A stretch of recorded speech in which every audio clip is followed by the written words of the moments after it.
তো বন্ধুরা, ভারতের পরিকল্পনা একদম সফল হয়েছে এবং কেবলমাত্র এক মাসের মধ্যে পরিস্থিতি এতটা বিগড়ে গেছে যে লাখো লাখো মানুষ রাস্তায় নেমেছে, বাড়িঘর জ্বালিয়ে দিয়েছে, যাকে দেখে পাকিস্তানের আর্মি পর্যন্ত ভয়ে ওখান থেকে পালিয়েছে। ফলে এটা বললে খুব একটা ভুল হবে না যে প্রধানমন্ত্রী মোদি পাকিস্তানের ওপর এমনভাবে স্ট্রাইক করেছে যে অলরেডি পাকিস্তান ভেতর থেকেই ভাঙার কাজ শুরু হয়ে গেছে। এবং খুব সম্ভবত এটা কিন্তু ভারতের অপারেশন সিঁদুরের তৃতীয় ভাগ ছিল। পাকিস্তানের নিজস্ব মিডিয়ার খবর দেখুন, এই মুহূর্তে গোটা সিন্ধু প্রদেশে এতটা ভয়ঙ্কর গৃহযুদ্ধের পরিবেশ তৈরি হয়েছে, বা বলা ভালো সিন্ধু প্রদেশ পাকিস্তানের বিরুদ্ধেই যুদ্ধ ঘোষণা করে দিয়েছে, যেখানে সাধারণ মানুষ এখন পাকিস্তানের নেতা, ওদের মন্ত্রী বা আর্মি অফিসারদের বাড়ি ভাঙচুর করে সব কিছু আগুনে জ্বালিয়ে দিয়েছে। আর এটা পাকিস্তান টুডে নিজে রিপোর্ট করছে।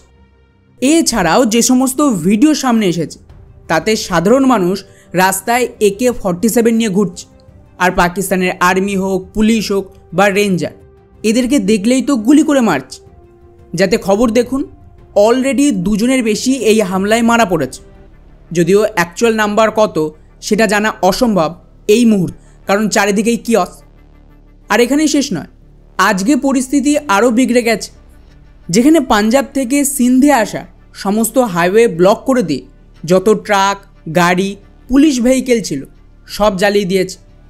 ফলে দাবি করা হচ্ছে যে বালুচিস্তানের পর এখন সিন্ধু পাকিস্তানের আর্মির হাত থেকে বেরিয়ে যাওয়ার উপক্রম হয়েছে।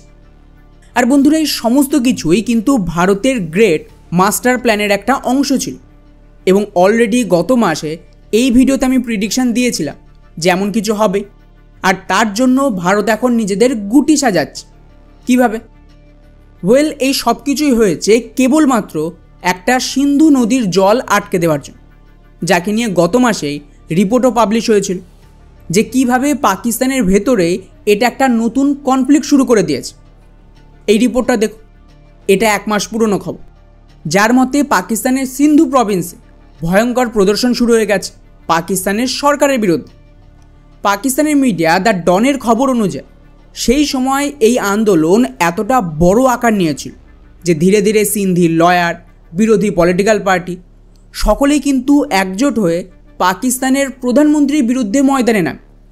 এবং পাকিস্তানের নিজস্ব খবর অনুযায়ী বহু চেষ্টার পরে গোটা সিন্ধের মানুষ নিজেদের এই প্রদর্শন থামাতে রাজি হয়নি, বরং এটা আরও গতি পাচ্ছিল, যা ফাইনালি আজকে গিয়ে এই ভয়ঙ্কর গৃহযুদ্ধের রূপ নিচ্ছে। আর মজার ব্যাপার দেখুন, এটা কিন্তু এমন জায়গায় পৌঁছে গেছে যাকে কাজে লাগিয়ে ভারত অ্যাকচুয়ালি এখানে পাকিস্তানের টুকরো করে আলাদা সিন্ধু দেশ তৈরির প্ল্যান করছে। আর এখানে যা কিছু হচ্ছে তাতে সরাসরি ভারতের সাপোর্ট রয়েছে। এখন স্বাভাবিকভাবেই এই সমস্ত দেখিয়ে আপনাদের মাথায় প্রশ্ন আসবে যে ভাই, আচমকায় একটা নদীর জন্য পাকিস্তান ভেঙে আলাদা দেশ তৈরি হবে, আর ভারতই বা কীভাবে এই পুরো প্ল্যানকে রেডি করছে? ওয়েল, এর জন্য আপনাদের এই ম্যাপটা দেখতে হবে। এখানে ক্লিয়ারলি বুঝতে পারবেন যে কিভাবে কাশ্মীর থেকে 6টা নদী তৈরি হয়ে পাকিস্তানের ভেতরে গেছে। এগুলোই কিন্তু পাকিস্তানের লাইফ লাইন। এখন এই 6টা নদী পাঞ্জাব পার করে একসাথে মিলে যায় এবং একটা নতুন সিন্ধু নদী নাম নিয়ে সিন্ধু প্রদেশের ভেতর দিয়ে বয়ে যায়। এখন এই যে সিন্ধু নদী, এর কারণেই কিন্তু গোটা সিন্ধু প্রদেশ বেঁচে রয়েছে। আর এই নদী থেকেই ওখানকার নাম সিন্ধু দেশ, যা ভারত বা সনাতনীদের জন্য খুবই গুরুত্বপূর্ণ একটা জায়গা ছিল। যাই হোক, পাকিস্তান যেভাবে বালুচিস্তান দখল করে ওখানকার সমস্ত ন্যাচারাল রিসোর্স লুট করেছে, কিন্তু বালুচদের না কোনো ডেভেলপমেন্ট হয়েছে, না রোড ইনফ্রাস্ট্রাকচার হয়েছে, আর না ওরা সামান্য বিদ্যুৎ, মেডিকেল সাহায্যের মতো বেসিক জিনিস পায়। সেম কাজ কিন্তু পাকিস্তানের পাঞ্জাবিরা এদিকে সিন্ধু প্রভিন্সেও করেছে, যাকে নিয়ে বালুচদের মতন সিন্ধিরাও এখন পাকিস্তান থেকে আলাদা হয়ে একটা সিন্ধু দেশ তৈরির জন্য লড়ছিল। এটা তার ম্যাপ আর পতাকা। আর বন্ধুরা, এই লড়াইটা কতটা মারাত্মক তার ধারণা পাওয়ার জন্য এই ভিডিওটা দেখুন। এটা খুব পুরনো ভিডিও নয়, এবছর জানুয়ারি মাসের ভিডিও, যেখানে ক্লিয়ারলি দেখতে পাবেন যে সিন্ধিরা ভারত আর ইসরায়েলের পতাকা নিয়ে সিন্ধু দেশ তৈরির জন্য গোটা সিন্ধু প্রভিন্সে আন্দোলন শুরু করছে, যাকে নিয়ে প্রচুর রিপোর্টও সামনে এসেছিল যে কিভাবে এই মুহূর্তে ভারতের কাছে সাহায্য চাইছে সিন্ধিরা সিন্ধু দেশ তৈরির জন্য। এখন একে তো এই মারাত্মক অবস্থা, তার মধ্যেই পাকিস্তান আরও একটা বড় ব্লান্ডার করে। পাকিস্তান কি করে, এই যে সিন্ধু নদী, যার ভরসায় গোটা সিন্ধু প্রভিন্স এখনও বেঁচে আছে, অন্তত খেয়ে পড়ে বেঁচে আছে, সেই সিন্ধু নদীর ওপরে পাঞ্জাবে একটা ক্যানাল তৈরি শুরু করে, যেখানে পাঞ্জাবি যারা মেইনলি গোটা পাকিস্তানকে কন্ট্রোল করে, ওরা চাইছে যে এই ক্যানাল বানিয়ে সিন্ধু নদীর সমস্ত জল পাঞ্জাবে ব্যবহার করে ওরা কৃষিকাজ করবে এবং পাঞ্জাবে যে ওয়াটার ক্রাইসিস তৈরি হয়েছে তাকে ওরা কাউন্টার করবে। আর বন্ধুরা, এতেই সব বিগড়ে যায়। এনাকে দেখো, ইনি পাকিস্তানের করাচি ইউনিভার্সিটির প্রফেসর আর পাকিস্তানের একজন অথর। গত মাসে ইনি এই রিপোর্টটা সামনে আনে, যার মতে এই মুহূর্তে সিন্ধু আর পাঞ্জাবের মধ্যে একটা লড়াই শুরু হয়েছে, যাতে পাকিস্তান ভেঙে পর্যন্ত যেতে পারে। আর এটা পাকিস্তানের মিডিয়া রিপোর্ট, ভারতের তথ্য নয়, আর লেখকও একজন পাকিস্তানি। এছাড়াও আতঙ্কবাদীদের মুখপাত্র আল জাজিরাও এটাকে নিয়ে রিপোর্ট সামনে এনেছে যে ওয়াটার শর্টেজ এই মুহূর্তে সিন্ধু দেশকে সম্পূর্ণ ধ্বংস করে দিতে পারে। কিন্তু পরিস্থিতি এমন জায়গায় পৌঁছে গেছে যে পাঞ্জাব আর সিন্ধু এই দুই প্রভিন্সের মধ্যে কোনো একজন বাঁচবে আর আরেকজনকে বলিদান দিতেই হবে। তো অ্যাজ ইউজুয়াল পাকিস্তানের সরকার থেকে শুরু করে ওদের আর্মি সকলেই তো পাঞ্জাবি, তো সিন্ধিদের জন্য ওরা নিজেদের তো মরতে দেবে না। যার ফলস্বরূপ গত মাসে খবর আসে যে এই মুহূর্তে ক্রাইসিস এতটাই চরমে পৌঁছে গেছে যে পাকিস্তানের সরকার পুরো নদীর জল পাঞ্জাবে ডাইভার্ট করাচ্ছে, যা কিন্তু পাকিস্তানের মিডিয়া নিজে রিপোর্ট করেছে। এবং সিন্ধ বলতে গেলে এর ফলে পুরো শুকিয়ে যাবে। এতে না ওখানে চাষাবাদ হবে, না ওখানকার মানুষ সামান্য খাওয়ার জল পাবে। ফলে এটা সিন্ধিদের জন্য মরা বাঁচার লড়াই। এবং পাকিস্তানের লেটেস্ট খবর অনুযায়ী ভারত ইন্দু স্ট্রিটে বন্ধের পর জল আরও কমে গেছে, যার দরুন সিন্ধু প্রভিন্সে জলের স্তর আরও 50% কমে গেছে। এটা পাকিস্তানের মিডিয়া ডেইলি টাইমস রিপোর্ট করেছে, ভারতের খবর নয়। ওদিকে এটাকে নিয়ে সিন্ধের লোকাল নেতা কি বলছে নিজের কানে শুনুন, যাতে এটা মনে না হয় যে আমি পাকিস্তানের বিরুদ্ধে এই সুযোগে বাড়িয়ে বলছি। वो निकालना चाह रहे उतना है नहीं सिंध में, सखर बराज के बाद है नहीं इतना पानी, तो ये नुकसान की बात नहीं है, ये मौत की बात है, ये मौत और जान की बात है, हम मर ही जाएंगे। इसमें ये नहीं है कि अच्छा ठीक है यहाँ तक पानी नहीं आएगा, इस केनाल में पानी नहीं आएगा, उस केनाल में पानी नहीं आएगा, नहीं, पूरा सजे सिंध तमाम तबाह।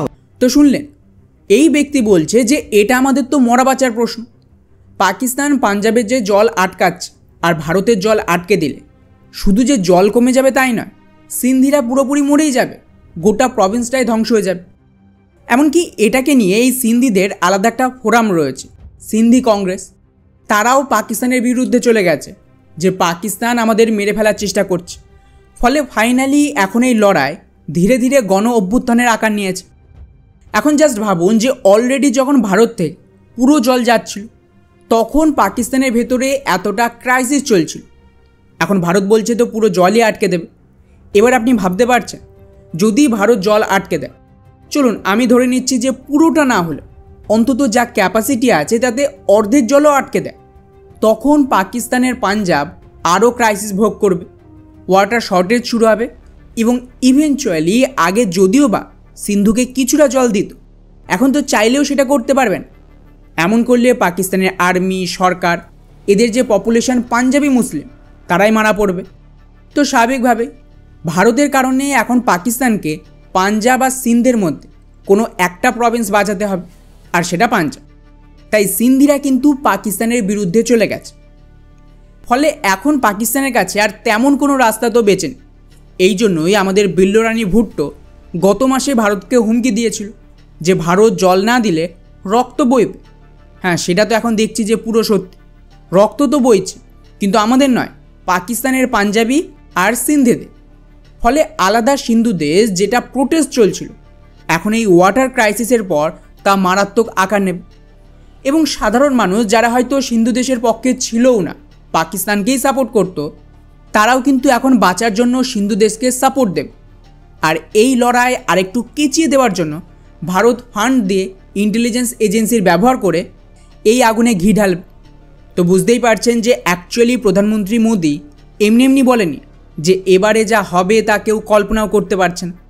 এবং এখনও আমাদের অপারেশন শেষ হয়নি। ভারত এখানে পার্মানেন্ট পাকিস্তানের সমস্যার সমাধান করে তবেই কিন্তু ছাড়বে।